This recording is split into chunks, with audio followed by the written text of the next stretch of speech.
بسم اللہ الرحمن الرحیم۔ ناظرین السلام علیکم۔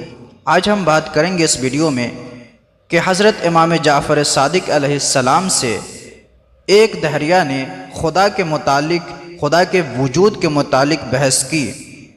چلیے ویڈیو کو شروع کرتے ہیں کہ بحار الانوار میں علامہ مجلسی رقم تراز ہیں کہ حشام بن الحکم کہتے ہیں کہ میں امام جعفر صادق علیہ السلام کی خدمت میں حاضر ہوا اور کچھ دیر بعد مشہور دہریہ ابن ابی الاوجاع امام عالی مقام کی خدمت میں حاضر ہوا۔ اس نے مسائل توحید کے متعلق آپ سے بحث کی۔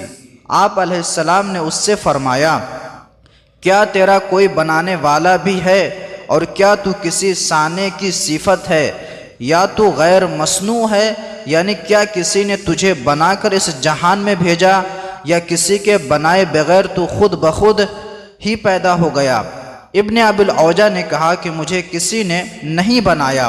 یہ سن کر آپ علیہ السلام نے فرمایا، اچھا یہ بتاؤ کہ اگر تمہیں کسی نے بنایا ہوتا تو پھر تمہاری شکل و صورت، رنگ ڈھنگ کیسا ہوتا، یعنی تمہاری یہ شکل و صورت میں کیا کچھ تبدیلی ہوتی؟